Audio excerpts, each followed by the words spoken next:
حق پرست نامزد MPA-PS94 Najam Mirza joint town in charge Saqib کے ہمراہ ڈسٹرکٹ کورنگی پریس کلب کا وزٹ کیا۔ اس حوالے سے مزید تفصیلات جانتے ہیں کراچی سے ہمارے نمائندے جاوید محمود ارائیں سے۔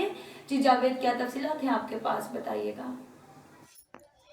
جی بالکل، حق پرست نامزد MPA-PS94 نجم مرزا نے جوائنٹ ٹاؤن انچارج ثاقب کے ہمراہ ڈسٹرکٹ کورنگی پریس کلب کا وزٹ کیا اور ڈسٹرکٹ کورنگی پریس کلب اور صحافیوں کو درپیش مسائل اور ان کی فلاحی بہبود کے ساتھ ساتھ 8 فروری کو ہونے والے جنرل الیکشن پر تفصیلی گفتگو ہوئی۔